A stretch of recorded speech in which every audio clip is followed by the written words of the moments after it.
ত্রয়োদশ জাতীয় সংসদ নির্বাচনে মনোনয়ন বাতিলের বিরুদ্ধে নির্বাচন কমিশনে পঞ্চম দিনের আপিল শুনানি চলছে। রাজধানীর আগারগাঁওয়ে নির্বাচন ভবন থেকে বিস্তারিত জানাচ্ছেন সহকর্মী মাহফুজা মুসলিহি।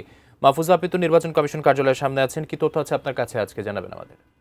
আগের বুলেটিনে যেটি আমি জানিয়েছিলাম যে আজ দিনভর কিন্তু পঞ্চম দিনের এই আপিল শুনানি চলবে এবং সকাল 10টা থেকে এই পর্যন্ত যেই আপিল শুনানির সংখ্যা সেটি কিন্তু দাঁড়িয়েছে মোট 50টি।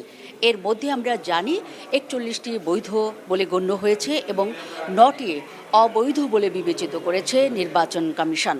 আমরা জানি সকাল 10টা থেকে শুরু হওয়া এই আপিল শুনানি কার্যক্রমে প্রধান নির্বাচন কমিশনার এম নাসির উদ্দিন সভাপতিত্ব করেন এবং পূর্ণাঙ্গ যেই কমিশন অর্থাৎ 4 নির্বাচন কমিশনার কিন্তু এখানে উপস্থিত আছেন এবং এরই মধ্য দিয়ে কিন্তু সারা দেশের যারা মনোনয়ন বঞ্চিত হয়ে এসে আপিল করেছিলেন তাদের শুনানি কার্যক্রম চলবে দিনভর, অর্থাৎ বিকেল 5টা পর্যন্ত চলবে আজকের পঞ্চম দিনের এই আপিল শুনানি কার্যক্রম।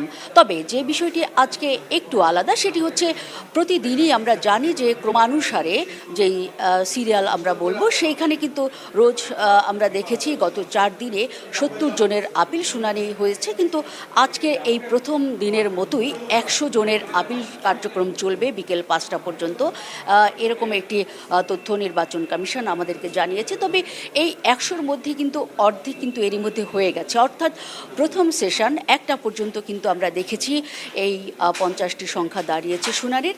আর দ্বিতীয় সেশন এরই মধ্যে যেহেতু 2টো বেজে গেছে অলরেডি শুরু হয়ে গেছে দ্বিতীয় সেশনের এই শুনানি কার্যক্রম। তবে দ্বিতীয় সেশনের যেই সংখ্যা সেটি কিন্তু এখনও আমরা জানতে পারিনি। পরবর্তী খবরে কিন্তু এ ব্যাপারে আপডেট আপনাকে জানাতে পারবো। একটু জানিয়ে রাখি, সারা দেশে আমরা জানি যেসব প্রার্থী অর্থাৎ বিভিন্ন দল থেকে যারা মনোনয়নপত্র জমা দিয়েছিলেন তারা কিন্তু সংখ্যা যে এরকম যে 2568 জন কিন্তু মনোনয়নপত্র যাচাই বাছাইয়ের জন্য জমা দিয়েছেন এবং এর মধ্যে কিন্তু 1542টি মনোনয়নপত্র বৈধ বলে ঘোষণা করেছে নির্বাচন কমিশন।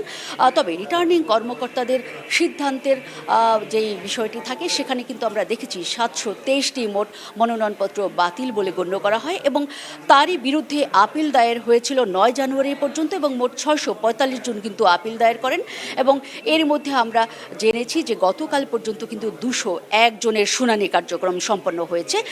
তবে পক্ষপাত যাতে না হয় এই শুনানিতে সেক্ষেত্রেও কিন্তু বিভিন্ন প্রার্থী যারা রয়েছেন তারা কিন্তু নির্বাচন কমিশনকে একেবারে ন্যায় বিচারের জন্য দাবি জানিয়েছেন এবং তারা যাতে ন্যায় বিচার পান সেক্ষেত্রে নির্বাচন কমিশন যাতে কঠোর এবং স্বচ্ছ ভূমিকায় থাকে এমন সুপারিশ উঠে এসেছে বিভিন্ন প্রার্থীদের বক্তব্যে। জি, এই ছিল আমার কাছে আকাশ নির্বাচন কমিশন ভবন থেকে সবশেষ পরিস্থিতির খবর।